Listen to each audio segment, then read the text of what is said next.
Hey, Star Wars fans, and welcome to the Star Bros podcast. We are excited that you are joining us here for us this evening, and we are currently bracing ourselves for a tropical storm. Some of you on the East Coast know what we're talking about. Elsa just is, going up and down the coast and hitting everybody. And down? Here. Up. I don't know why I said down. It's going up. It's not going down. Wow, it is pretty late already on a Thursday night that we're recording this. So maybe that's my inebriated mind. I don't know. I don't drink, so. So what I'm gathering is the hurricane can come back and hit you again, and that you're intoxicated. So sometimes it feels like both of those things.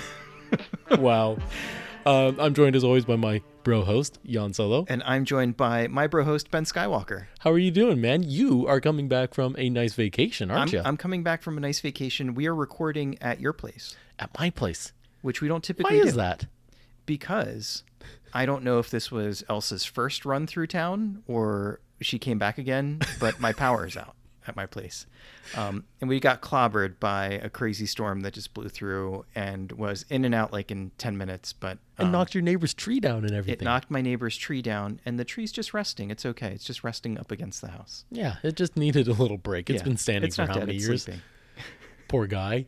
That poor little tree. But you were on vacation too. I was on vacation, which is such a novel concept after the pandemic. Like I actually got on a plane and went somewhere else. You flew there? I flew there. With other people? Other people, tons of other people. The plane was packed. We went out to California. West Coast, best coast. Yeah. And some of those that are following us on Twitter know, that Jan was in California because there were some pictures that he posted while he was there. Yep. And we flew out to Los Angeles. City of Angels. Some really hip people call it L.A. Ooh, I've never heard of that. I'm not hip. And then we drove down the coast. It's not too far. We drove about like the 2-ish hours down to San Diego and hung out there for a few days, which is our favorites. That's the capital of planet Earth, as far as I'm concerned. The capital. The capital of the whole world of all human civilization. But in L.A., we had a cool Star Wars experience. Yeah. And we went to Grauman's Chinese Theater, which is a famous, if you don't know it, just Google it and you'll instantly recognize it. It's a really iconic kind of place where they've had a million different Hollywood premieres over the years. And out front, one of the things that's really famous about Grauman's is that people used to go and put their shoe prints and their handprints in the cement. And so me and Jess, my wife, we were walking around, we're looking at all the different shoe prints and handprints, and it goes way back. It goes back to like the 1930s. And right up in the front, we found the shoe prints of Darth Vader, C-3PO, and of R2-D2. How's that possible? How did they visit our galaxy? They visited our galaxy, I guess, not too long after A New Hope came out, because the date is August 3rd, 1977, because they wrote in the cement the day that they were there, and then they autographed it. And I saw, I think I tweeted a picture of, I don't even know if it was Anthony Daniels in the suit, but C-3PO's there, and he's got, most of these stars would get down on their hands and knees and take this pencil and write their name in the wet cement. But I don't think that C-3PO's joints work that way. So no. He couldn't bend or squat down and write. And so he had a gurney that was lowering him so that he could just write out. That would have been cool. It would have been great to see. Like a Mission Impossible thing where he just kind of hovers above the ground. Exactly. You know what I'm talking about. Yeah. But instead they gave him a 7-foot long stick, which for, our friends in Europe is, I don't know, 2.5 meters. Sure. A really long stick, and somebody else was moving his arm for him, and he just wrote C-3PO. So that was a really cool Star Wars experience, but also I saw a bunch of really cool Star Wars t-shirts that I'd never seen before. I saw one where it's like the cover of the Abbey Road album, the Beatles album. Oh, yeah. But it was, I think, a stormtrooper, and then Darth Vader. Yeah, I think I've seen that one before. Yeah, it was pretty cool. I haven't seen that one. Maybe I've just been on Etsy a lot looking for shirts, which I'm wearing one of my Yeah, Etsy your shirts Tatooine today. shirt. That's a really good one. Yeah, it's my favorite one. The one thing that I think we've discussed on the podcast before that I worry about is I feel like Star Wars is so ubiquitous and just so part of everything in our culture that you can't necessarily run up to somebody and be like, dude, I love Star Wars too because of their T-shirt, because it just could be a fashion thing, you know? Yeah, yeah. And so I've never done that. I've never gone up to somebody and said like, oh, that's awesome. Unless it's like a deep cut, you know, like if somebody's wearing like a Wilro Hood T-shirt, then I know I can go up to them and be safe. like, let's talk, bro. You're like, that's Wilbur Hood on your shirt. And they'd be like, I just like the ice cream maker on it. Yep. Or if they're wearing like a Gonk shirt or something like that, yes, then I'm going to assume that then they're a fan. you know yeah, they're in. But for the most part, I see a Star Wars shirt and I like nudge my wife and I'm like, look at that. And she's like, who cares? Who cares? Yeah, that's exactly what you would say. No, that just reminded me of, so while you were on vacation, I went into Best Buy and decided to get myself a new TV, and which is like a vacation. Which is cool. I mean, I don't have it yet for us to watch anything on it, but I will once we move. I was going to ask you, okay, so you're going to get it delivered to the new place. Oh yeah, I'm not going to move that thing twice. Yeah, okay, maybe we talked about that. Makes sense. But it was really funny because I walked in and I'm wearing my other Star Wars shirt, the one with like the Jedi symbol with the different ships that are flying on it, which is, I think you can get it at Batu, if I'm not mistaken, at Disney World. And walked in there with this shirt on, and the guy's like, you're here for a new TV, and look, we just happen to be playing your favorite movie behind us, and Empire Strikes Back was on the TV that it was like the one I was considering buying. How did he do that? I don't know. It was like they just knew I was coming or something like that. And I'm not kidding you.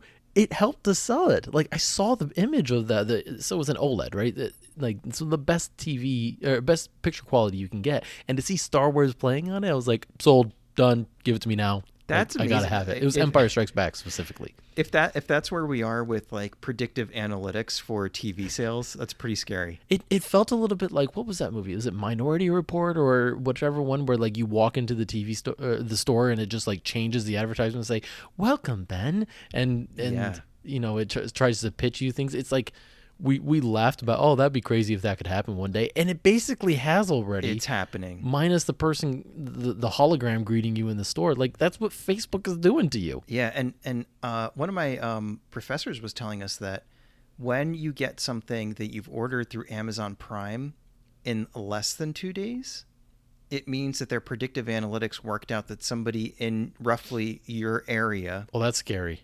Is going to need that within a couple of days. That's scary. So like it can tell the future now.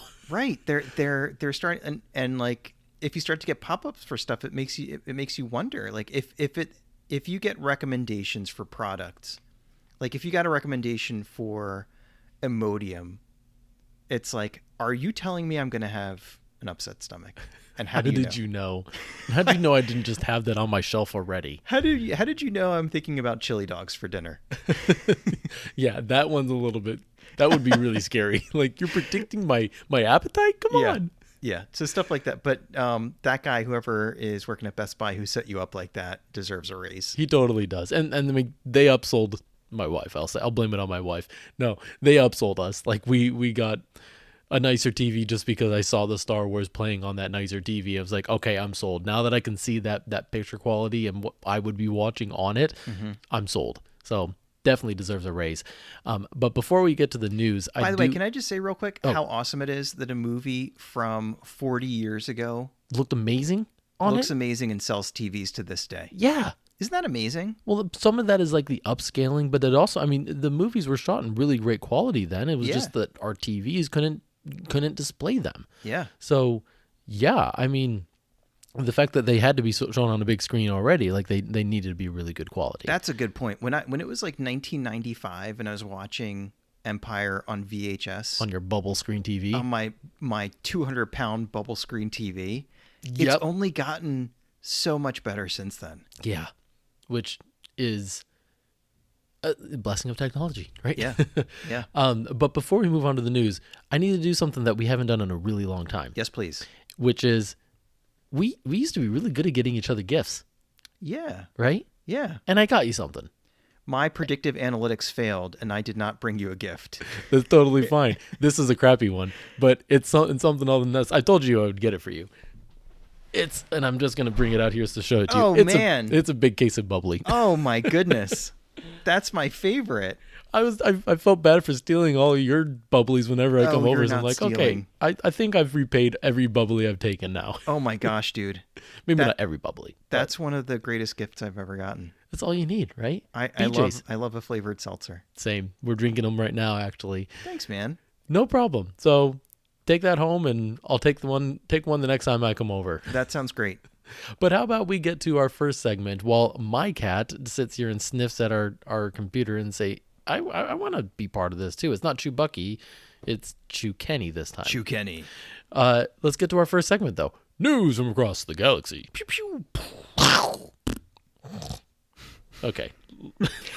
We always start with whether or not there's a lot of news or there's not a lot of news, and there's a few things. A few things. What do we got? Let's see. So one of the things that I am most excited about is we got a trailer for Star Wars Visions. Yeah, we did. And Visions, if you haven't seen it, is basically what they did was they gave free reign to, I think, 7 different anime studios / directors, writers, Yep. to create Star Wars stories in the anime style. That's not to say that there's just the one anime style, and I'm by no means an expert. All of these look a little bit different. And I think they were given a lot of room to just try something and get really creative with it. And I think it's going to be really cool. Yeah, I would agree. I like the approach with the 7 different studios personally.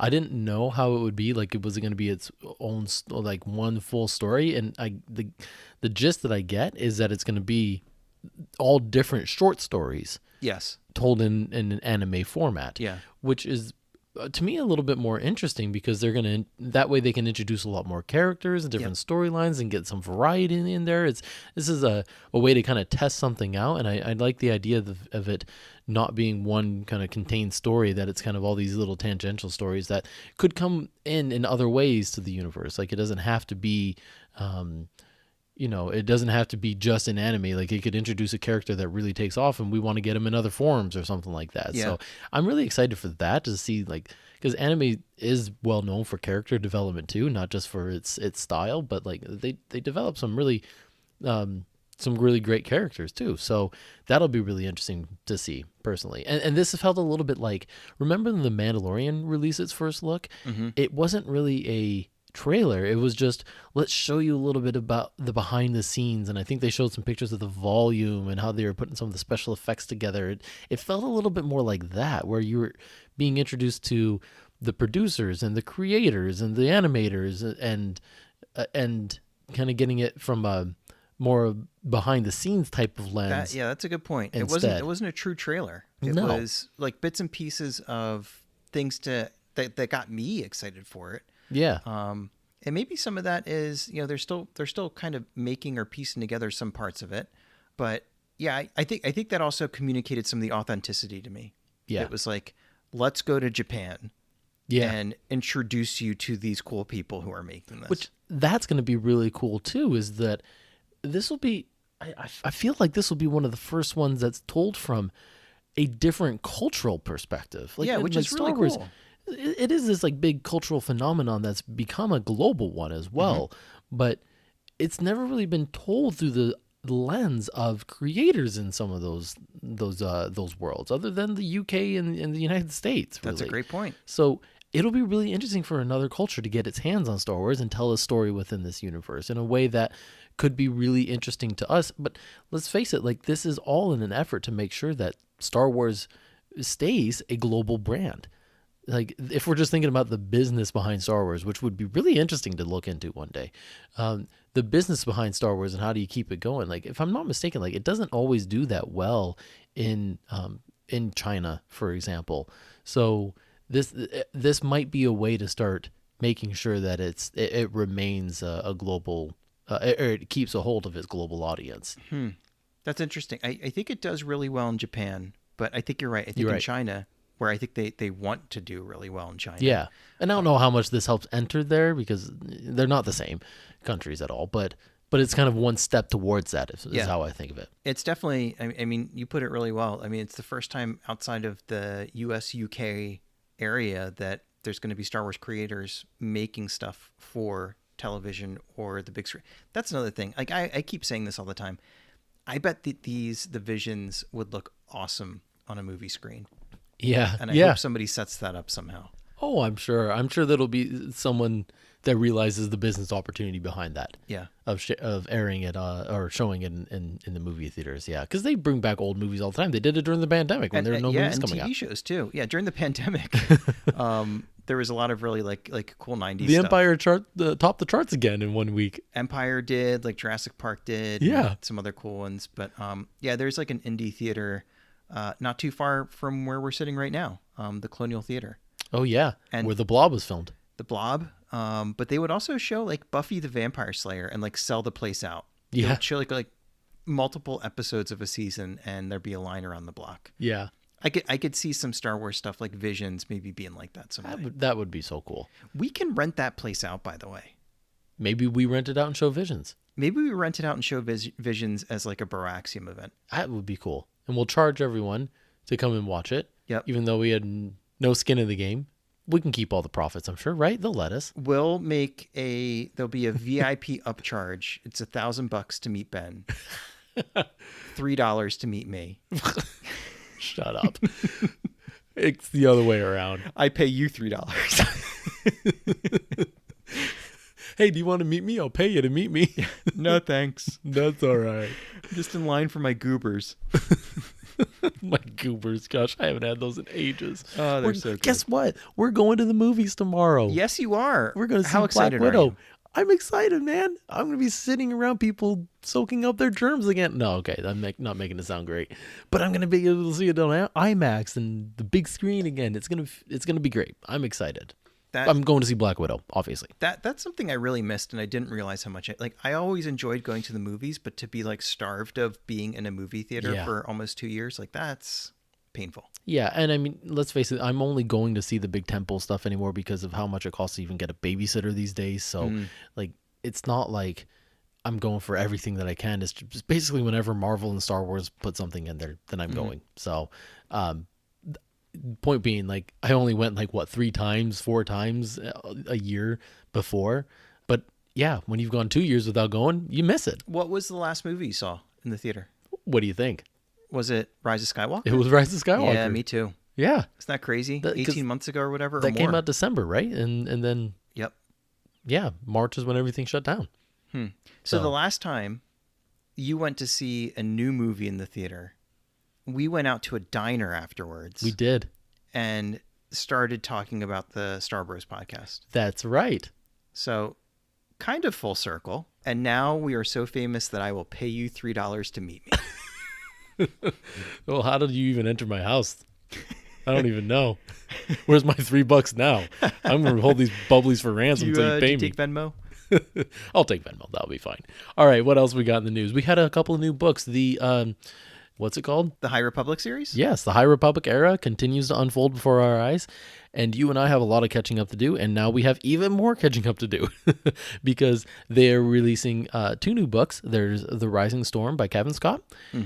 Or I should say they have released. Yes. And then there is by Daniel Jose Older, Race to Crash Point Tower, which I'm excited to read that one because I've invested some time in the comic series. And from what I've gathered, it takes Lula's story and I think hopefully even Zine's story and continues it in the novel now.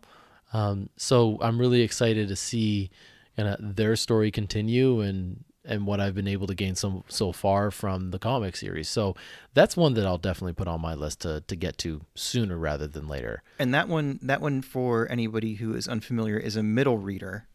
So that one is written for like middle school, early high school kids. But it's not to say that you can't pick it up and enjoy it, because I'm sure, given that it's Daniel Jose Older, it's probably a terrific story. Yeah. But I think it's cool that there is High Republic era content that is available to kids and to adults. Yeah, definitely.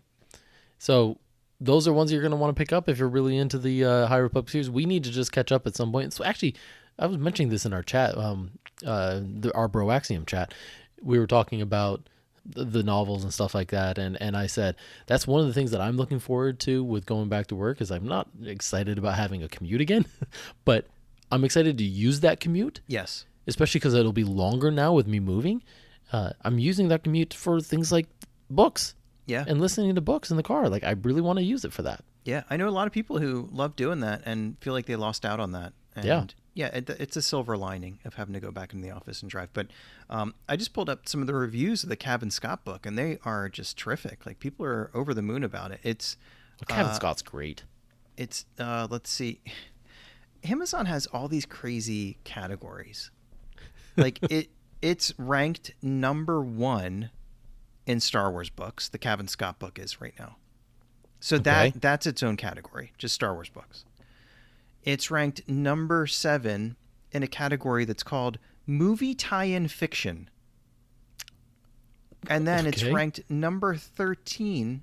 I want to know what's ranked number 1 in that category now. We can look it up. It's ranked number 13 in space opera science fiction Kindle. A specific one for just Kindle. Yeah. Okay. So I'll click on movie tie-in fiction, and number 1 is there's I guess a Terminator book. Oh, okay. For 99 cents. Maybe that's why it's number 1. It's just they're giving it away. Yeah, exactly. But that person can say, I've got a number 1 bestseller in the movie tie-in category. All I had Amazon. to do was make it go for $1 and put Terminator on the cover. No. Yep. I'm sure it's better than that. Probably just a bit. That's interesting. Then we had the Bad Batch. Yes. 2 episodes that came out. Let's start with Bounty Lost, because that one, I will admit, that was probably one of my favorites. That I was just thinking. So I watched it a little bit late. I didn't watch it when I You was were on on vacation. So I got caught up and I watched the last 2 episodes in like the last 24 hours. So that meant that I had a little bit of time to reflect on the rest of the season, and it was kind of easy for me to say that this stacked up at the top. Like, this was like probably my favorite episode of the season. Just awesome action and stuff. But so one of your favorites, like, what jumped out at you as being special about this one? Well, first of all, I like that Cad Bane got brought back. Yes. And that we got a whole episode with Cad Bane. And then we got Fennec Shand coming back into the picture, because we got her back in the 4th episode of the series, and then she was gone. And I wanted to know what was going on. Like, where was she? She was talking to someone and communicating with someone on the Bounty. So who was that, and what was her point? How did she fit into the plot? Mm-hmm. So it did resolve that for me, which was really exciting, but without completely cutting her out of the picture. Yeah. Like, she could still come back in, but now we have answers, which was really good. If there was any critique against this, it was, I almost would have liked to see Cad Bane hold on to her for a bit longer. Like, it was almost like they resolved the last episode super quick. Yeah. So you mean like if there would have been an arc where there's like 3 or 4 episodes where Omega is in his hands and they're hunting them down and trying to find them? Yeah, a little bit more like that. But that, again, I'll take that critique back a little bit by saying I feel like this was all about showing Omega's resourcefulness, because if it was just the trope of we're going to have the Bad Batch figure out where she is and be the heroes and come in and save Omega, we've seen that before. Yeah. Right? And that's a tale as old as time. And that's what I think. Rescuing the damsel in distress kind of thing. Yeah, I think these 2 episodes are kind of like that, where it's not so much the Dad Batch anymore, because she doesn't need them to be saving her all the time, and they start to realize, like, okay, she's pretty resourceful. She can probably find her way, and there's evidence of that earlier. Yeah. But here's where I think that these 2 episodes, they start to kind of lean back a little bit and say, yeah, you're part of this. Like, you're not just somebody that we're all collectively looking out for. Yeah, this was more about Omega proving what she is capable of, that she is capable of saving herself, and the Bad Batch just have to swoop in at the very end and save her before she hits the ground. Like, that's really their own purpose, is to come get her when she figures out how to save herself. Yeah. And she's just a scared little girl, running around or being captured across the galaxy, but gosh, she can hold her own. Yeah. And that was really cool about this episode to me. The second was the reveal of her being Omega, and then there's an Alpha, and that Alpha is Boba Fett. Mm-hmm. That was really interesting. So now you've basically got a Boba Fett clone, or someone who's akin to Boba Fett, and Omega, which means the last, right? In the Greek alphabet, Is that what it means? The last, or is it just the last letter of the alphabet? It's definitely the last letter of the Greek Yeah. alphabet. I don't know if it means the last. But I don't think it means it, but it's like, it's treated that way, like alpha and omega. Now it kind of makes a little bit more sense. So it'll be interesting, like how they continue to factor that into the plot. Like, okay, since now we know she is really significant and where it's coming from. Why? What does that mean for her specifically as she's trying to figure out herself for the Bad Batch, and what does this mean for the Kaminoans? Yeah. Right. That'll be the big question that I have. Yeah. Anyway, that was one of my favorite, just to see the Fennec Shand and Cad Bane face off. I wasn't sure if they were going to kill one of them off. Well, at least Cad Bane. It was pretty rough. Yeah. It wouldn't have been Fennec Shand. We know that she would have survived, but were they going to kill Cad Bane off? I was wondering it for a little bit.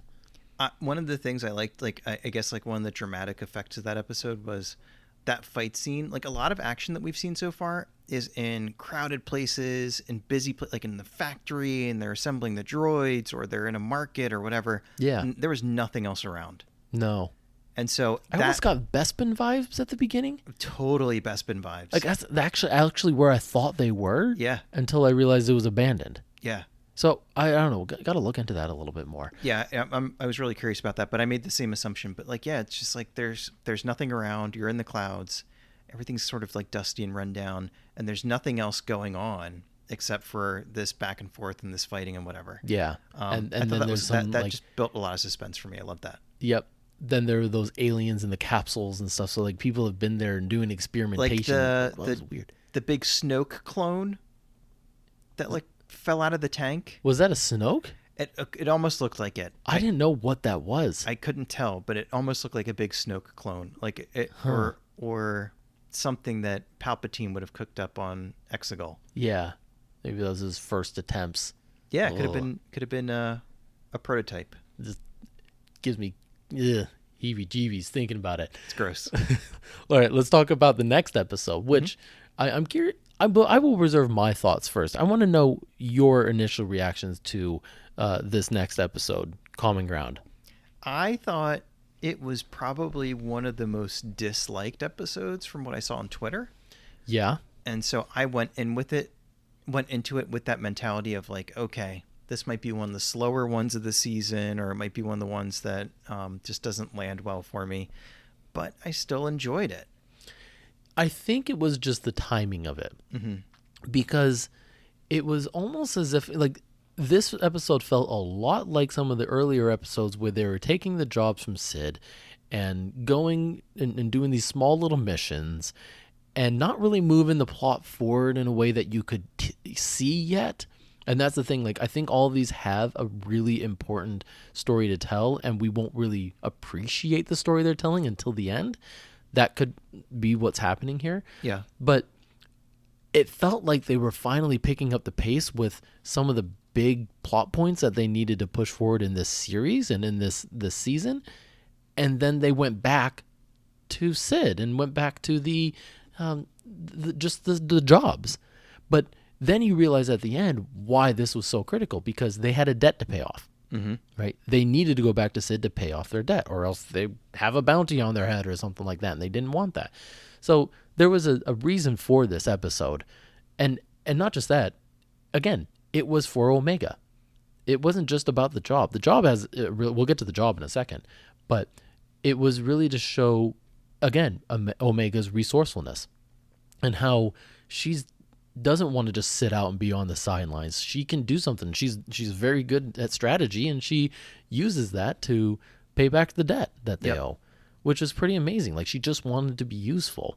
And it's another lesson for Hunter, who is kind of being a bad dad at a couple moments. Like, I can relate to that. And getting lessons all over again. Like, okay, you need to cut her some slack. You need to actually let her be more independent instead of controlling her all the time. Yeah.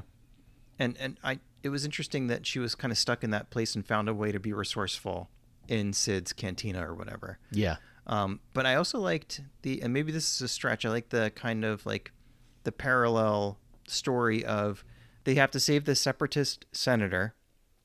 And ultimately, like, he doesn't want to get on the ship at the end because he wants to go back and save his people. Yeah. He feels that commitment of like, I have this duty to serve. Yeah. And I thought it was sort of a nice parallel where they feel like they've saved Omega a bunch of times, but then Omega is in some way saving them now, where she's paid off this big debt that they have to Sid. And even though you don't really see it all that much, you can tell that Sid is a very unsavory character who would do just about anything for her. Oh, yeah. So I thought that was kind of cool too. But yeah, to me, like the arc of these last 2 episodes is Omega coming into her own as a, not as the kid in the Dad Batch, but a member of the Bad Batch. Yeah. Yeah, and it's a lesson for Hunter to just stop leaving her on the sidelines. Yeah. And I feel like he knows he's going to get beat. He knows that she's really good at strategy because he's seen all of these people that have come in to the cantina. Probably experts, right? What's that? Probably expert gamblers, expert strategists. And she holds her own well enough to be able to earn enough to pay back their debt. Like, she's got to be pretty good. So he knows. I think he knows. He knows how that game's going to go, you think? Yeah. And so that's why he's making that wager. Like, you win. Prove to me that you can win, because I know you can.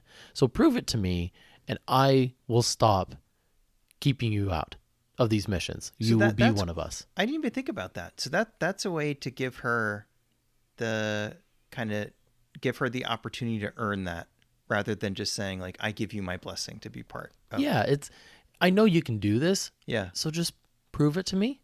Yeah. And we'll make this happen. And it's almost as if I could almost imagine, even if she didn't beat him, he would still say, well, it doesn't matter. You can join us anyway. So it does have some really good qualities to it, but I don't think people liked the step back from the plot progression that we got from the last few episodes and how intense they were and getting Cad Bane back. Like, there were some real big highs. Yeah, I get it. In 3 episodes in a row. And then to just go back to that made people go, oh, okay. So I get that, but I kind of reversed course after I thought about it a little bit. But by the way, where are we in the season? Like, is next week the finale? No. We have 6 more episodes. What? This was episode 10, and we have 6 more. There's 16. I'm glad I was sitting down.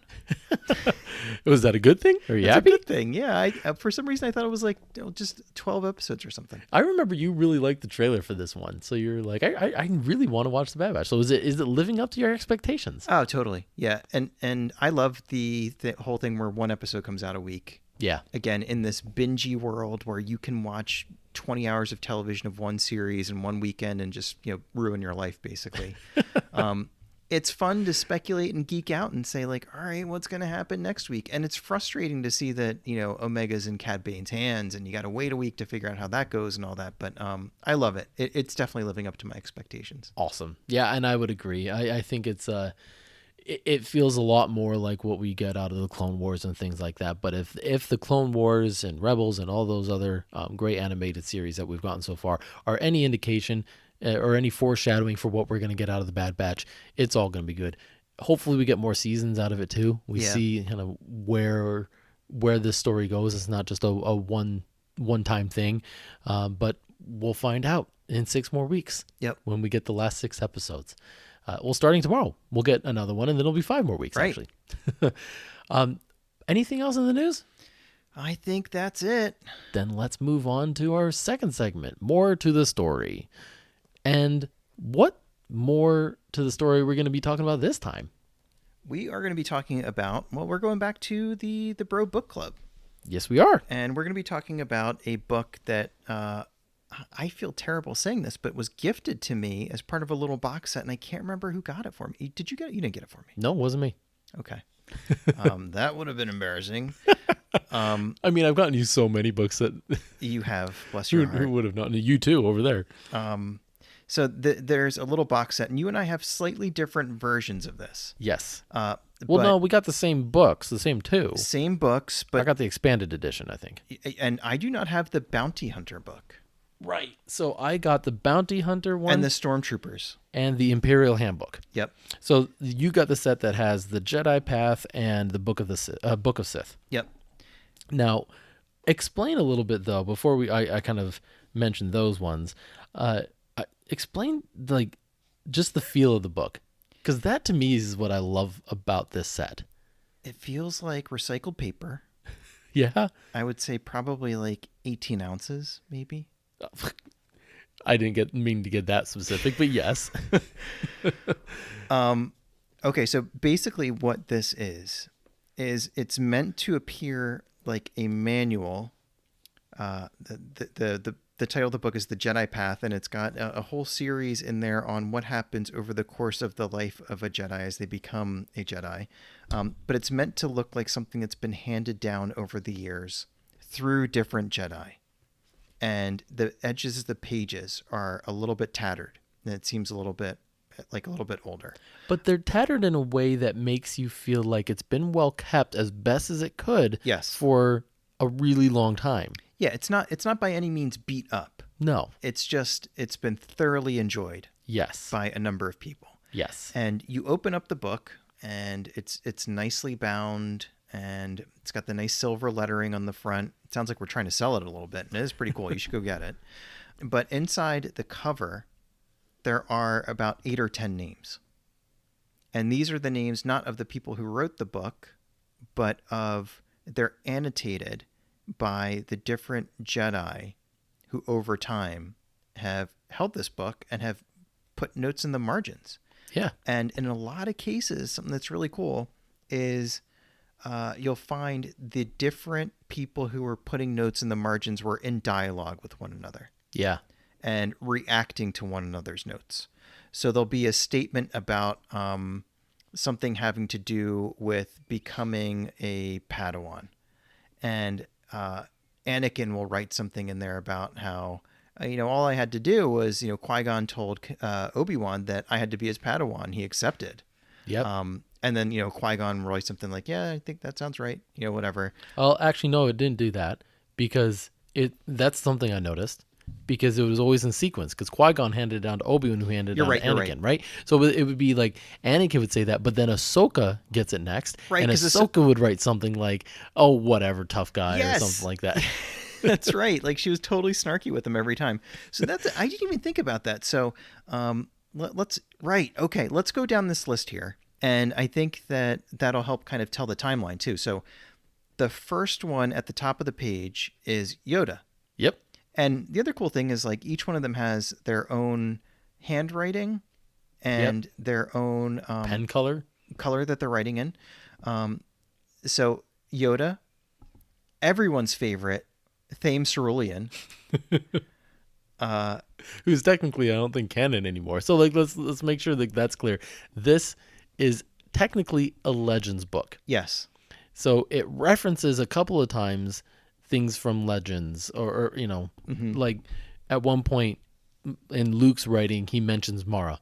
Yes. And she's obviously not in canon. Yep. So that is something to clarify. That's his wife, right? That was his wife in Legends. Right. But I don't think it distracts too much. No. I think you just have to, if you don't know the Legends, if you don't really care to look into it that much, that's totally fine because there's still a lot to really enjoy about the book. Yeah. You don't have to know the Legends to really get that, satisfaction. Yeah. And let's be real, sometimes Legends is funny. Yeah. And there's just some goofy stuff out there. And some of it's dead serious, but some of it's just really silly and goofy. Right. And we'll talk about that more at some point in the future, I'm sure. But okay, so going down after Yoda, Thame Cerulean, we have Dooku. Mm-hmm. His first appearance, and he's got some zingers in the margins here. And then one of my favorites, who people say is maybe the most important Jedi master in all of the saga, and I think he's definitely up there, is Qui-Gon Jinn. Yep. Then Obi-Wan, then Anakin, then Ahsoka, then Darth Sidious. Mm-hmm. And boy, does he have some cool handwriting. Oh, and some great stuff to say. And he's got some like cold-hearted, snarky, mean. He kicks the Jedi when they're down in a few spots. Yep. And actually, the first few pages in the Jedi Path are redacted, and Luke thinks that they might be redacted by Darth Sidious. And do you know what he's redacted? He's redacted stuff about the prophecy, the chosen one. Of the chosen one, yeah. And this is how much of a dork I am. It's like if you've ever seen on TV the like the CIA files on UFOs or something, and they're redacted, and there's just a thick black marker line that cuts through the text. Yeah. It's like that. So you can sort of see the tops of the letters in some spots. Yeah. Or you can make out like part of a word. Yeah. And so there's me at like 11 o'clock at night trying You to didn't. figure out if I can read it. I was doing that too. I was like, can I get any of that? But did you give up? Yes. Okay, because I was like, oh, can't. that you can't read it. It's like completely illegible. Yeah, I really wanted to know what it said though, and I was so mad. Like somewhere there's got to be a copy of this section, right? Somewhere, right? Somebody wrote something out, and then I don't know, but and then obviously it goes down to Luke Skywalker, who has not what I would have pictured his handwriting looking like. I would agree with that, but at the same time, It's super cool. oh yeah, it is definitely really cool. But what I really like about it too is not just that you have, it's supposed to feel like it was their book, Yes. right? And one of the ways that they do that is there's very little indication that this is technically a Star Wars book. There is one big one, which is on the very front cover. It says Star Wars, Yes. like in the font that we know and can recognize, because you need at least something that helps you to like say, that makes it look like this is Star Wars. So there's that. But then there's like no title page. There's nothing that tells you at the beginning like this is just a textbook, a regular book of some kind. It's not until the very last page of the book that it has like the almost obligatory copyright page. Yep, they bury it. Like the Library of Congress number, all that stuff is buried at the very end. So when you first open the book, you get the experience of like, I'm holding a book that Yoda held. I'm holding a book that everybody down to Luke Skywalker held. And that to me really makes the book. That little thing. I noticed that from the first time I cracked the binding. And the fact that it was just like, it felt almost like it was from the universe, which I love. So yeah, I like the feel of the binding of it, and this is where I'll get back into the other ones though, where every single book is different. So this one kind of has like a very, it feels a little bit special. Yeah. Right? It feels like a very fine, I'll say fancy kind of binding to it, the material that's being used. Whereas the Sith book is like this hard red leather book. And all the pages are like cut differently, different colors. They kind of look, I hate to say this word, but satanic in a way. Because it's supposed to feel like it was a Sith book. Yeah. So that to me is another, like, to make it feel like it's from the universe. Like this feels like a book that a Sith would have held. Right. And then the other ones are just the same. Like the Bounty Hunters, it's got those frayed edges, but it's a little bit more tattered, I feel, or, just a little bit differently. And then the Imperial Handbook is like pristine. It's orderly. It looks like... Right? And it's black. It looks like the shiny hallway in the Death Star where there's not a spot of dust. Nope. And everything is like pristine, like you said. Like it just looks like it's just polished, and you can't tell one page from the next by looking at the side of it. Whereas with the Sith one, the Sith are very individualistic. Yeah. And they are very out for themselves. And it looks like every page in that book is competing with the next page. Yeah. Whereas I like the way that you put this. It just feels like there's something a little bit fancier about this one. It feels special in some way. Yeah, definitely. This was like a really cool art project for somebody. Oh, yeah. To pull this together. Someone probably had a blast making this. Oh, yeah. And to try to make it feel like it was in universe, which was great.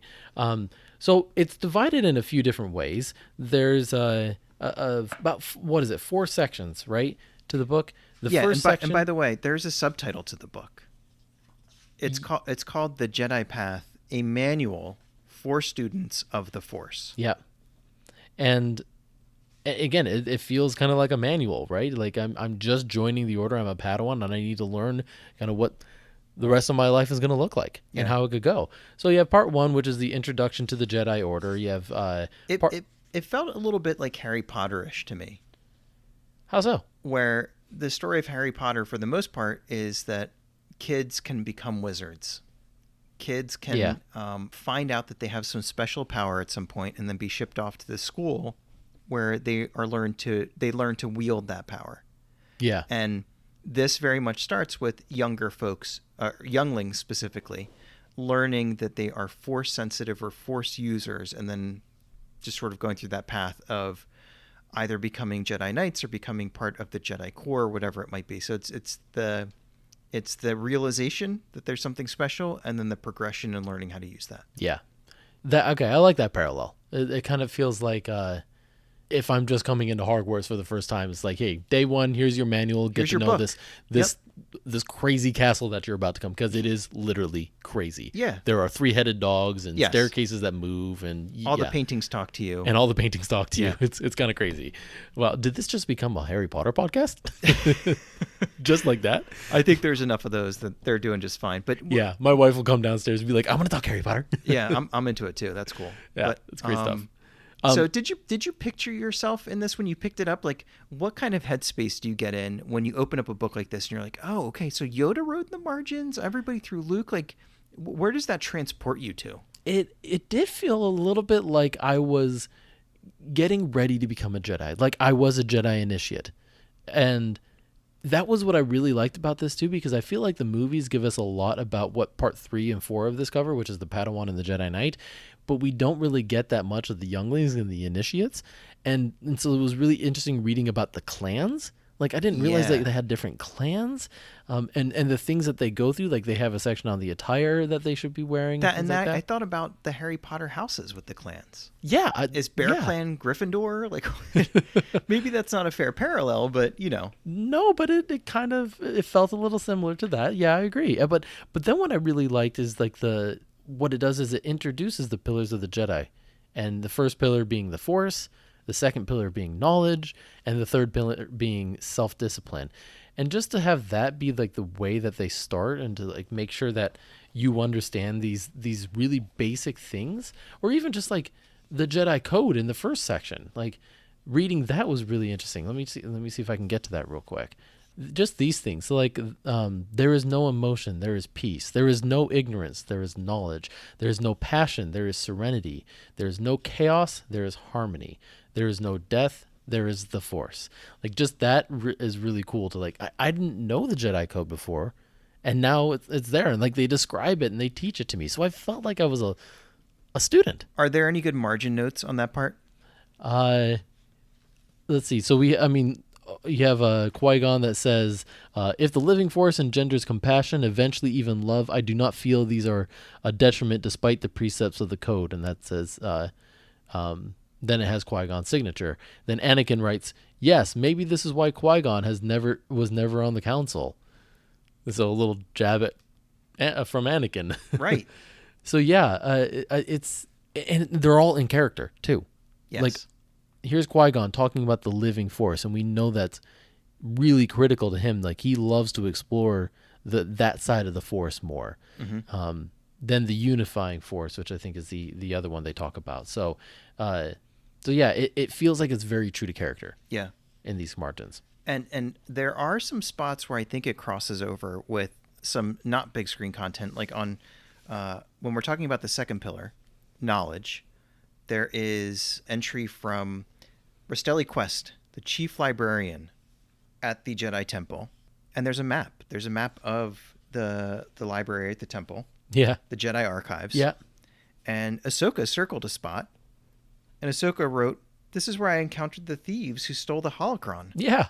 That's a Clone Wars episode. That's a Clone Wars episode, exactly. Which is really cool to see in there. Yeah, and that's what I liked about it. Is like it's in some cases they reference events that actually happened. Yep. Which is really cool to see.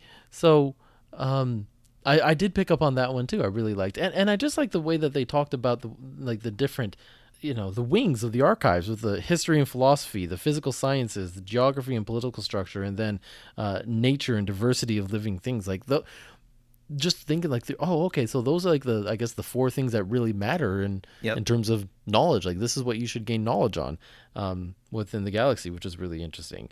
So I really enjoyed that section. A couple of things. So right after that, there's a bit about the galaxies, the stars, and the planets. Yeah. Written by Crix Sumburus, Jedi Ace. And who comes up with the names? I love it. I know. I don't know if there's a canon definition of the galaxy, like a map of the galaxy. I think there probably is, of like what is the outer rim and so on. Yeah. And there's an explanation here that I thought was interesting that uses the word civilized. So past a certain point is considered uncivilized by the Jedi. That kind of caught me off guard. And then it says something in here about the inner rim marks the outermost limits of what most citizens consider civilization. Yeah. And in the margin, Anakin has written, even Naboo isn't considered civilized. Yeah. That was really interesting. Yeah. Like, I thought that was too. Or just, or even Qui-Gon's later on where he circles the Outer Rim territories and is like, this is where Jedi have a true purpose. Yes, and I thought it was cool that later on in the book, there is this concept of the Jedi Service Corps that I'd never heard of before outside this book. And basically the idea is that some Jedi, some Force-sensitive folks who go on to be wielders of the Force under the banner of the Jedi aren't necessarily Jedi Masters out there fighting and having lightsaber fights. Yeah. Some of them are teachers. There's like an educational corps. There's an agricultural corps.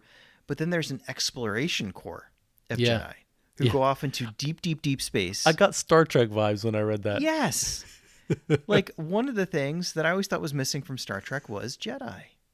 And they basically just mashed those together. It's funny because I thought the opposite. I was like, one of the things I feel like is missing from Star Wars is the exploration. Like, there's all this deep space. Why don't they just go out and That's a better way to put it. That's a better way to put it than for me in my head to put Jedi on the Enterprise. They should intermingle more, and I think in a lot of people's minds, especially today, they do. Yeah, I think today for sure. It used to be like argument, which one's better, Star Wars, Star Trek? I think people are more like, they're both great. Yeah. Or no, this one's my favorite, but I like that one too. Wouldn't that be like a cool comic series or something, like just like a crossover? Deep, not a crossover, but just like a deep uncharted space exploration by a group of Jedi just to see what's out there. Yeah, that would be cool. But at the same time, a crossover would be possible, you know. If Star Trek is exploring deep space, they could run into that galaxy. They explore deep space. They go through time rifts and things like that all the time. Why not? Sounds like a great comic. Yes. Or something. Like, let's just start it off there. Anyway, before we go down that path a little bit. They go through the time rift, and it's Jackson the Green Rabbit who comes through.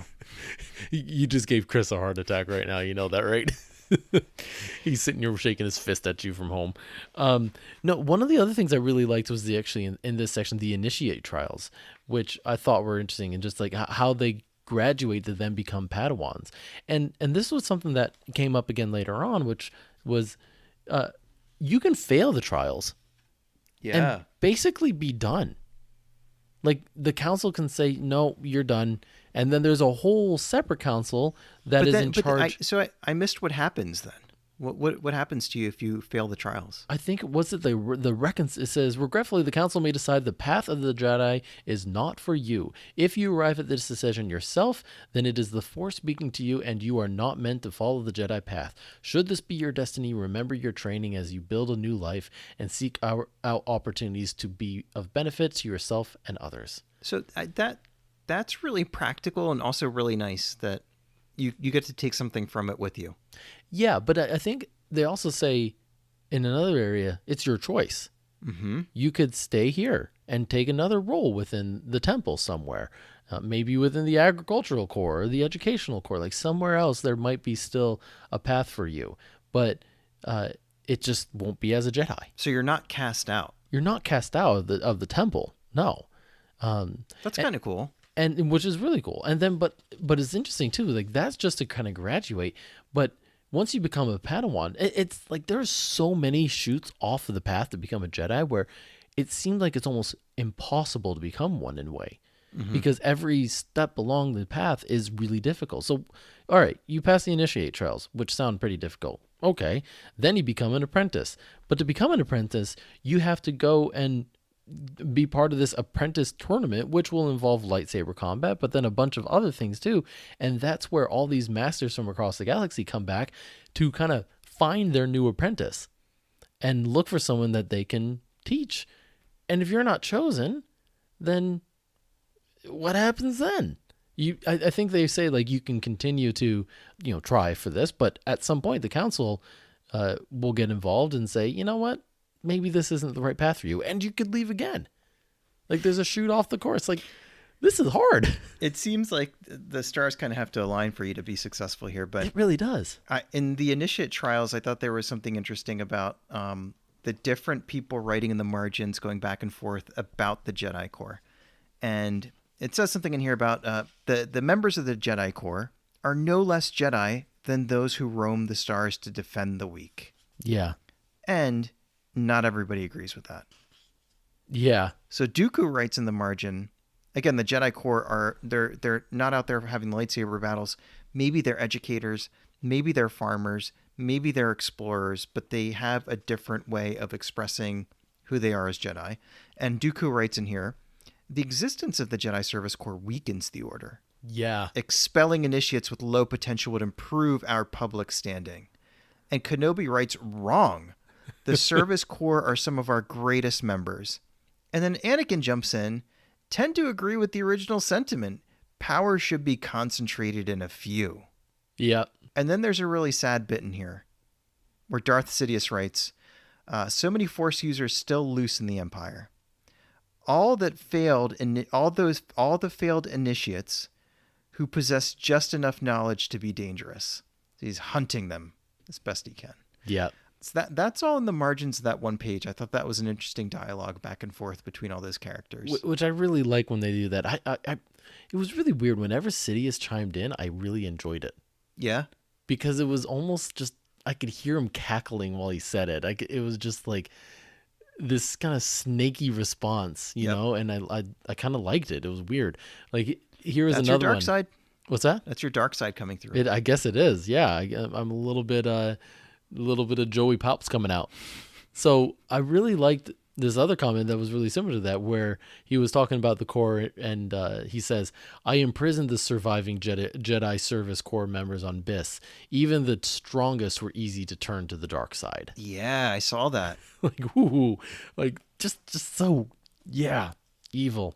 Anyway, where else do you want to go? Was there anything else that you found really interesting in either the Initiate section or the Padawan section? I think I already mentioned the Padawan section. There's a bit about Anakin's personality coming through and a little bit of his like impatience and entitlement. Like he's bored with this first part. He just wants to get to it. Yeah. So I think that kind of shown throughout the pages. But then I think it gets really technical at some parts. Yeah, well, it does, and one of those I think where it does is the section I was looking at with the lightsabers. Yes, which I really like that they kind of talk about the different styles of fighting, which was really cool to read about. But at one point they started talking about like creating the lightsaber, and there was this really cool, I don't know what mantra here. The crystal is the heart of the blade. The heart is the crystal of the Jedi.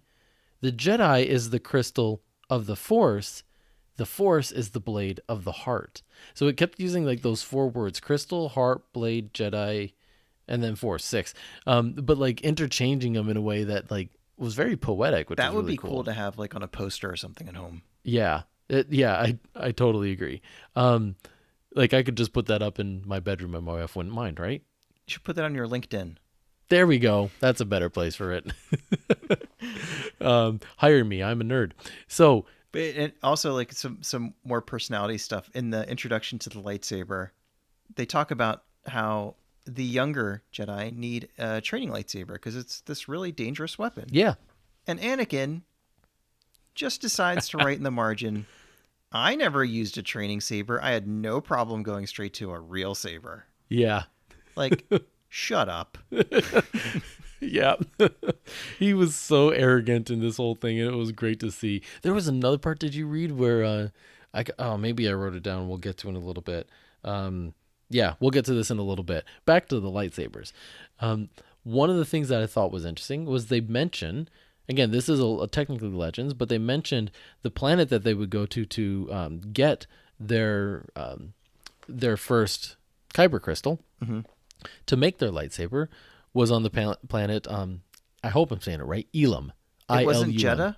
What's that? It wasn't Jeddah? No, it wasn't Jeddah. No. But there's an episode in the Clone Wars where the Padawans go to the planet Elam to get their first kyber crystal, and it's a whole journey to find it and to find the one that's calling you and things like that. So, and it talks about that in this book. Remind me, are all kyber crystals, I think I was reading this somewhere, and maybe it depends on what part of the Star Wars universe you're looking into, Legends, canon, whatever. All kyber crystals are the same color in the beginning, and then the color changes? You can change it. I think there's like the green and the blue ones like are either they come as that's a good question. It's the red ones that you have to change them yourself. You make it bleed. You corrupt the kyber crystal to make them red. That's what I was thinking of. But the blue and the green, I think they come in those colors. Got it. And you choose them, or they choose you, whichever one ends up being the case. So, but here's the interesting thing that I looked up because I wanted to just confirm, like, was that still accurate? And it is. So that's the planet that the Padawans would go to get their crystal. Cool. And as I was doing that research, I then found this out. So that planet, after the fall of the Republic, Darth Sidious went and took over the planet and harvested it for all of the kyber crystals and what they need to be able to build the Death Star. They went to Jedha too. They went to any planet they knew that had an abundance of these crystals. Do you know what ended up happening to the planet Elam? Totally devastated with... did they blow it up? Did they... Yes. With the Death Star? No, but it did get blown up. It became Starkiller Base. No way. Yeah. So yeah, you were right. It got blown up. Or became a supernova or something like that. Huh. Crazy. Is that what's powering Starkiller Base? Is like the kyber in the core of the planet or something? Well, yeah. I mean, they harvested a lot from them, but then because of it was abundant in the resource, they decided to make Starkiller Base out of it eventually. Huh. Eventually the First Order went back to it to the make more Starkiller you Base. know. The more you know. Yeah, exactly. Totally. What was that? That's PBS. The Is more it you know. PBS? I think so. Yeah. Anyway, thought I would mention that. What else did you find interesting? What else stood out? I'm wrapped up in this whole Explore Corps thing, which is again, it's part of the Jedi Corps, the Jedi who are not out there fighting and defending the weak. There's this thing in here on page 60 about using Jedi meditation to smooth the tangles of hyperspace. Yeah. Oh, that was interesting. Yeah, and so there's a really cool piece of artwork of a Jedi standing in front of it's like they're standing on the deck of some big explorer spaceship. I forget what they call their ships here. There's a really cool drawing of one of them here, a scout ship. Yeah. Deep space scout ship. And so he's standing at the very front. He's got both hands raised up, and he is directing somehow, some way, helping direct the ship through hyperspace. And it's just a really cool, beautiful visual. But again, there's a really interesting dialogue here. And Obi-Wan Kenobi writes in the margin, I have seen Master Saesee Tiin do this. It's remarkable. A bit beyond my own abilities. And then Darth Sidious chimes in and says, the same foolish reason the Jedi thought they could succeed with the Outbound Flight project. I put a quick stop to that. It's like, all right, what is that? Uh-huh. And then Luke chimes in, Outbound Flight survivors are safe in the Redoubt. One more step in overturning this monster's legacy. It's like, there's a lot that happened there. And I love whenever Luke responds to Sidious too. You can just tell that he's like, I hate you. yeah. It's just this anger towards him. I hate you without completely giving in to my hate for you. But you know what? I'm going to be not so nice. Yeah, every time that you chime up, I'm going to just write back as if you're here and I'm telling it to you now. Yeah. You know, it's great. And, maybe that's a good spot to jump back to the very, very, very first page here, where Luke Skywalker talks about how these things were handed off to one another. And Darth Sidious, because I wonder, like, there's good guys and bad guys writing in here. Yeah. And Darth Sidious, it says, he acquired the book during the aftermath of the Clone Wars and added his own form of caustic commentary. What does that mean? Caustic? Yeah. I think things that are caustic can be like acidic and ruin things. Huh. I never looked up to feel like it would be like, what does that mean? Yeah. Okay. That sounds like Palpatine. That does. Sounds like Sidious. To a T.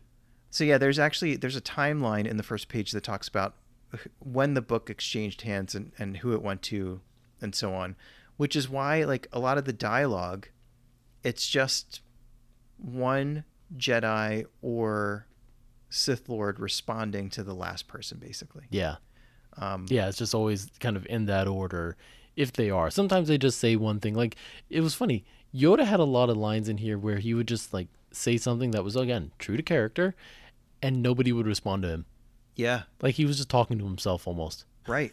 And usually it would just be like a nice, quick, wise comment or something like that. And that's usually, and so he had the book first. Right. It says, and that's usually what people do when they take notes on something, is they're making a reference for themselves later. Yeah. But once more than one person starts taking notes, they can be in dialogue with each other, which is what we see here, which is really cool. Really cool. Yeah. But you're right. Like some of the stuff that Yoda calls out is really just his own thing, his own reflection on something. Right. Can I pull us to page 96, which is the Jedi Trials? Because this is one I wanted to focus on, and then it had the dialogue that I was referencing Let's earlier. do it. So what I found really interesting about this was just they talk about the trials in the movies, but I didn't really feel like I got a feel for what the trials were. And here they kind of go into detail of what it is. So there are 5 different trials, actually. There's the trial of skill, where a Jedi has to demonstrate their competence with the lightsaber and the Force. Then there's the trial of courage, to see how a Jedi would, their skill in facing danger and overwhelming odds. The trial of spirit, which tests a Jedi's ability to vanquish inner battles and emerge unscathed, which I thought was an interesting way to talk about that. Then this one was weird. The trial of the flesh, to demonstrate the capacity to overcome great pain. That would be my least favorite. I think everyone would hate that. And did you read the part where they were talking about like what they used to do during the trial? No, like, tell me. They basically, it was like barbaric. It was like forms of torture to see if they could overcome that. I'm like, okay, that sounds evil. And then they're like, but we did away with that. This is sounding more and more like a fraternity hazing. Yeah, a little bit. And then the last trial was the trial of insight, which reveals the Jedi's aptitude for distinguishing reality from illusion through deceptive challenges. So does this line up with everything that Luke goes through in Empire on Dagobah? In a way. And so like some of the things that Luke says in the comments was, I think at one point he says something about how, here it is, Yoda warned me before I entered the cave on Dagobah, but I thought I could handle anything. And that was when he was talking about the trial of the spirit. And so like that was one of the, I guess, the trials that he was putting him through. But it wasn't like the trial, because he continued on. But the other interesting thing was, all right, reading about each one of these trials was interesting. Then they talk about other ways that you could accomplish it. And one of the ways could be like during battle, if you were to lose a limb, then they would consider that a trial of flesh. So that seems fair. It kind of seems fair, and that's their point. They're like, we will make exceptions for the trials if these things happen to you. If you lose a limb and overcome it and still win the battle or something, then we'll say you won it. Or like with that's interesting. Some militaries around the world have this rule, like the French Foreign Legion. If you are not a French citizen, you can still serve in the French Foreign Legion. And if you are injured in the service of France, you become a French citizen. Oh, really? Like if your arm is blown off and you are willing to lose a limb for France, you become a French citizen. That makes sense. It makes sense, right? You're you willing just to fought make that for us, big even sacrifice. though you weren't born here. So yeah. Yeah. You remember that? I like that. Did you know you can go to France and get healthcare without having to pay for it? You know, there was an article in the New York Times about a bunch of Americans who were doing that. I'm not surprised. I mean, it's kind of a big loophole, but it's part of their belief that they need to support anybody that comes to their country. Yeah. Which it's admirable, but it costs the country. Yeah. And its citizens to do that. So anyway, so I thought that was interesting. Tangent. But here was what I was referencing earlier. So at one point we're talking about the trial of courage, and there's an underlined portion where it says hang on. What? Isn't that one of the High Republic books? Trial of Courage. Maybe? Is it one of them that came out earlier this year, The Trial of Courage? I think so. Man, I got to go back and look at that because I'm Pull sorry. Google. I totally cut you off there, but so one of the things that us, the Star Bros, do is not only the podcast, but on the BROAXIUM YouTube channel, we go and we do quick shots with our bros, Chris Ryans and Daniel Miller, which are previews of the Star Wars comics that are coming out that week. And Ben and I have been covering the High Republic comics. And there's 2 different series, and I've taken the one, he's taken the other.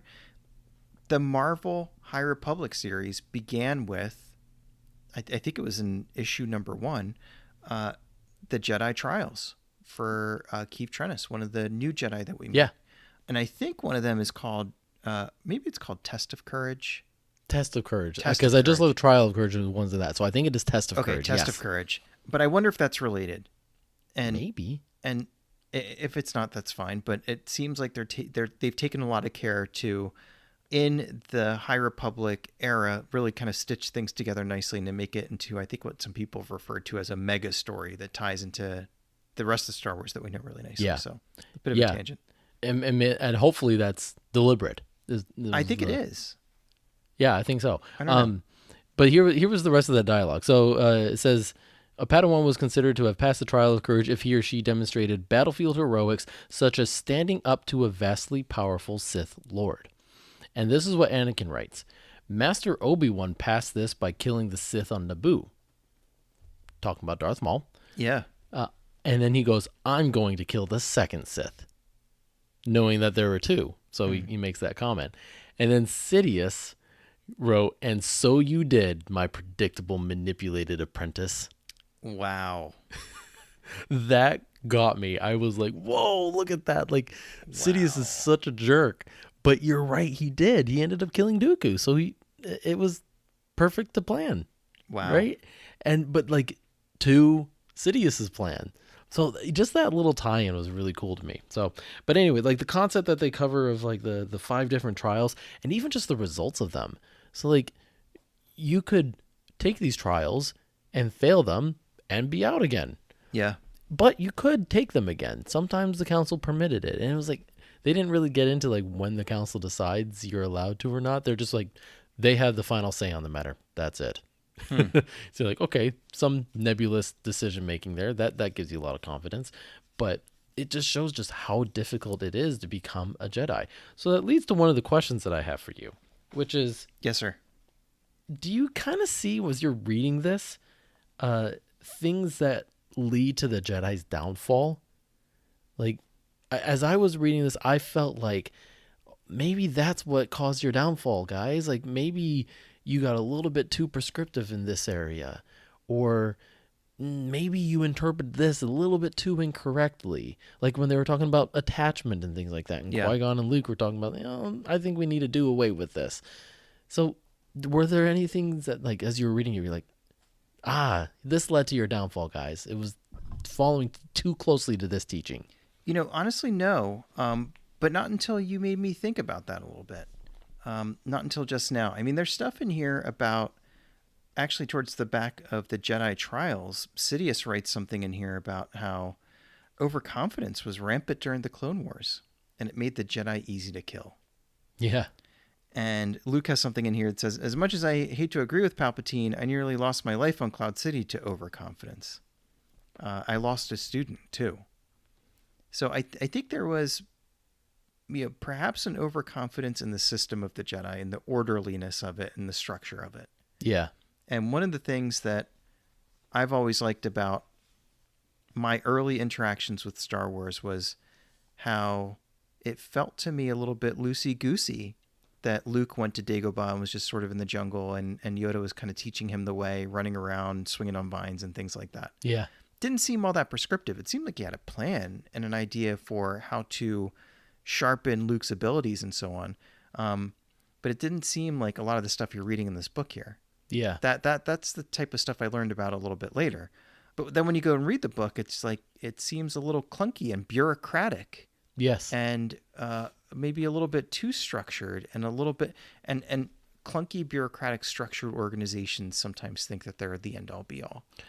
And I agree with that. And speaking of that point, like, I felt like there were just a lot of dichotomies in the book in a couple of places. So, for example, they were talking about how being peacekeepers and focusing on helping people, but then talking about being the police and the enforcers of the army, that after the last war, the Republic decided there was no need for an army, but that the Jedi still needed to make sure that the Sith couldn't come back. So they became the army. They're the ones that go negotiating with planets to join the Republic and to defend the Republic. Right. So, like, there were comments by like Qui-Gon and everyone saying,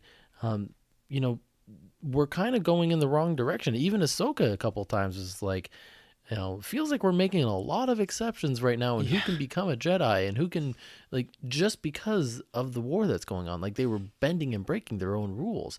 And so some of it was in the structure of the book, but some of it was in the comments as well of Anakin and Ahsoka that showed this is kind of what started your downfall. And even where Sidious was just like, he calling out like the arrogance. So like, one in particular, let me find it real quick. It's on page 114 when they were talking about Jedi Knights. There was this one area where they were talking about the Jedi Guardians and being the police and everything. And it says, in a sense, we are also the Republic's police force responsible for keeping the peace and detaining lawbreakers. The services of Guardians are in desperate need among the worlds of the Outer Rim and wild space, where local security forces hold little sway and the people are in need of saviors. That last line, the people are, so like, it kind of shows that's a bit of a prideful statement. In need of saviors, we are their saviors. And Sidious underlines that one and goes, this arrogance was what earned Jedi the people's hatred. So there were kind of comments where I was like, yeah, Sidious is kind of right here, guys. Yeah. So yeah, I really like that. But again, I'll ask that question. Like, do you think some of these practices led to their downfall? They must have, yeah. Yeah, I think so. That's an interesting take on things. I had not considered that until you brought that up. What about temptations to the dark side? Yes. Did you see some of that? I definitely saw some of that. And I mean, it comes through really clearly with not just Anakin, but also Luke at a couple of places where he admits his temptation or admits that he may have faltered a little bit. And also the notes in the margins from Dooku definitely show a propensity for something other than the really good stuff that we know about the Jedi. Yeah. So that came through quite a bit. Or even just some of those prideful comments. Or the thought I had was, with how difficult this path is, it creates a bit of an elitist feel. Completely. And I feel like it's almost like it was so hard as a Padawan, as an initiate and then a Padawan, to even stay on this path, that by the time you become a Jedi and survived all of those trials and everything that you were put through to make it to this point, and then there's not really much. You just go and defend, and you're a master now. Like, you read the master section, you're like, okay, there's roles for you to play, but it's kind of like what we go through in life with like careers and stuff. Like, people plateau a bit. Yeah. And I feel like at some point they go, okay, I feel like I've plateaued. And I got this elitist feel, like I feel very prideful for where I've gotten to. And so like that for me made it feel like that's where the temptation to join the dark side would settle in. Yeah. Yeah, well said. And on the topic of the elitist thing, I actually think this sounds really cool. There's a really nice section about the knighting ceremony. Yeah. Where if you've made it to that point, there is a ceremonial celebration of you becoming a Jedi Knight. Yeah. And there's some detailed explanation of what it looks like and, how they raise their sabers and things like that. And that too comes up in the High Republic comics. So when not a spoiler because I think it happens in the first or second issue, but Keith Trennis does pass her trials. And then there is there's maybe a page of visual depictions of what it looks like when you become a knight and you are knighted. Somebody can raise their saber that way. But there's a really nice description here. And again, there's some cool margin notes where Luke says, Yoda didn't knight me, and so I don't knight my own students, but I will work on formalizing this. Yeah. So he feels compelled to bring that back, even though he hasn't had that experience for himself. He says that with the clans too at one point. Yeah, where he's right. He does say that. Maybe we should have clans. Like, I didn't do that. Maybe we should do this. So it's it kind of gravitates back to, these old traditions. Right. And then there is a bit in here about the Padawan braid and how during the knighting ceremony, you cut off the Padawan braid. And Ahsoka has written in here, I wonder if they'll cut my beads. I hope not. I read that. I remember going, oh, no, not our beads. I wouldn't want that. Those are cool. But speaking of elitism, Dooku has a margin note here that says about the ceremony, an honorable and solemn ceremony, even for those born to nobility. Yeah.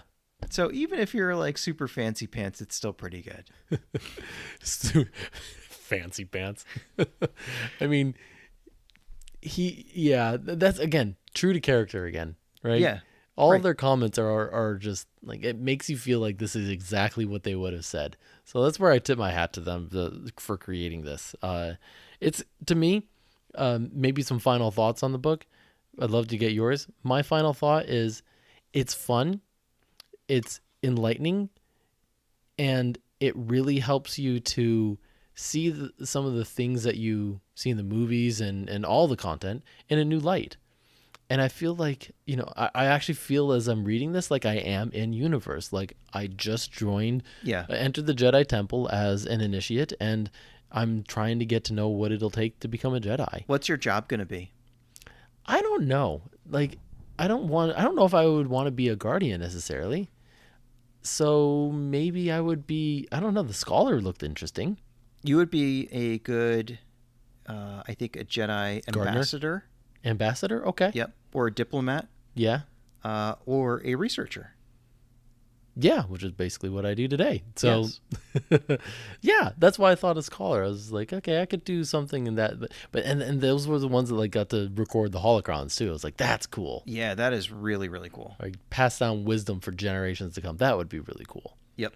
So those are my final thoughts. What are yours? I like when you said that it feels like you're in world. One of the things this reminded me of was I played one time before the pandemic. I went down to a board game shop in Philly and I played Dungeons and Dragons with a bunch of strangers. Yeah. It was super geeky and it was fun. And one of the things that they give you is a manual that kind of takes you into that world where you can design characters, and it gives you all this background, all this stuff that is beyond anything you would need to know about monsters and about characters and stuff like that. That helps it all feel like a little bit more like you're in that world. Mm-hmm. And this reminded me of that.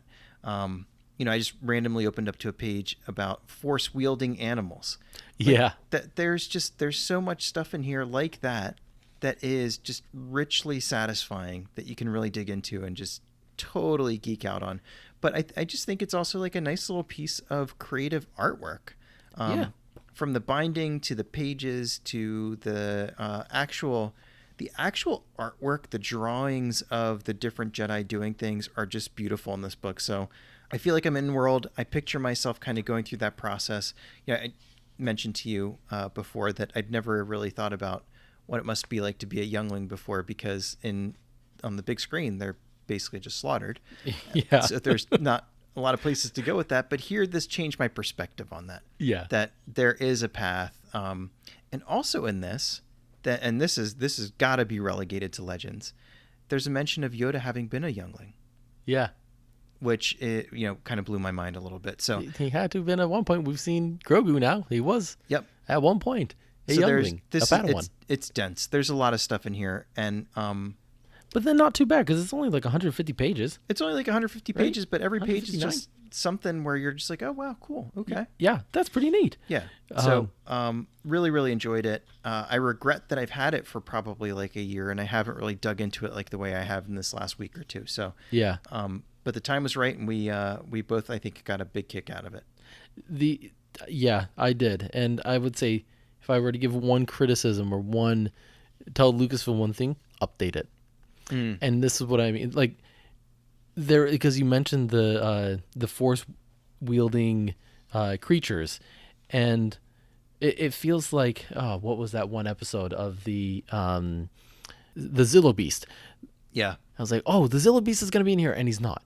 And that's fine because like I think that episode probably came around the time that they were updating this. I think it's from 2014 was the last time it was updated. But it just seems like they could update it a little bit and add in a couple little things that are true to what we've seen since more has come out with the Clone Wars and things like that, and the other and even just like making it so it isn't all Legends, like removing some of the Legends references and replacing them a little bit like that. It could still really work. I would love the canon version of this book to have as a manual, a reference manual for all the other stuff that we plan for the show, or like when we go to see the new movie or whatever. Like I'd love to have the canon version, but this is still really cool too. It's still really cool. That's my only thing. It's not even I guess it is feedback or a criticism, I mean, but it's more just, hey, I would love that, but it's great on its own, even with the Legend stuff in it. Yeah. So, Anyway, what are we going to discuss next time we come? I'm excited for the next one. And this chap's name has come up a couple times in this episode. Chap? Are you English? You went to LA, not to the UK. Yeah, I don't know if they use that out there, but we're going to be doing a character specific episode. We've had a couple of episodes now where we really just dig into one particular character, their importance to the saga, what we like about them, what they've given us throughout the series, a character study, if you will. And the next one is going to be Obi-Wan Kenobi. Yes. And this is by far one of those that I'm going to have to do a lot of thinking about, because Obi-Wan, I would say, it keeps changing who your favorite character is and stuff, but Obi-Wan pretty much is my favorite character. He was at the beginning, and I've changed over time, but at the same time, he really is. My handle on the PlayStation is Broby1. Yep. So I love the name, and because his name was Ben, I feel like just for that little reason, I connected to him as a child watching Star Wars. So I'm really excited for us to talk about him a bit more. I feel like I'm going to do a lot of homework to make sure I do him justice, though. Yeah, that's a good call. And we are I guess we're still filming the Kenobi series right now. Oh yeah, it just started, right? So that's something that we're going to just get more and more excited for over time. So it feels like a good time for us to talk about old Ben Kenobi. Maybe we can dig into a little bit of Sir Alec Guinness and Ewan McGregor and so on, but definitely the character and the importance of the story of the character, who I also is definitely one of my favorite characters. This is perfect then. I'm getting pumped. Can't wait. Yep. Let's just record it now. Okay. Wait. We didn't prepare. Let's prepare first. Well, let's give our thanks again to all of our fans, all of those that listen to us every single week. For those who just now found us, we're still coming into this universe and enjoying every second that we have to meet with you, to talk to you, to engage with you on our social media channels. It's just been a blast. So keep reaching out to us. You can find us on Twitter at Star Bros Podcast. You can email us at thestarbrospodcast @gmail.com. You can find us on Facebook, and make sure to check out the BROAXIUM YouTube channel where our podcast is featured, but where you can also get the quick shots of the different comics that are coming out every week. Love those. A little bit of a deeper dive through the spoiler run, and you can check out all the guys, just shooting the poodoo every week and on new topics related to Star Wars and nerdom. All the nerdum, all that goodness. But yeah, thank you again for listening. We're grateful that you're here. Anything else that you would share? I'll second the gratitude. You mentioned if you're a new person, all the different places you could find us. If you're a new person and this is the first one you listened to and you made it this far, thank you. That's awesome. Come and meet us at the Colonial Theater in Phoenixville, and I'll give you $3. Just for meeting with us. There's going to be a bunch of fine print at the end of this episode that says I will not actually give you $3. But I really appreciate that you made it this far. And if you're somebody who's been listening for a little while and you've stuck around and you've come back again, thanks a million. It means a lot. We got into this just because we love Star Wars and we like talking Star Wars, and we love meeting other people who like talking Star Wars. So thanks for being with us. Thanks for hanging with us. You guys are the best. And on that note, what do we usually say? I think there's one more thing for you to say. And it's my turn. And I gotta say it in a way that doesn't wake up my kids, but it's still true to the character. So let me think about this. Okay, you reflect. You get into character. It's a wrap.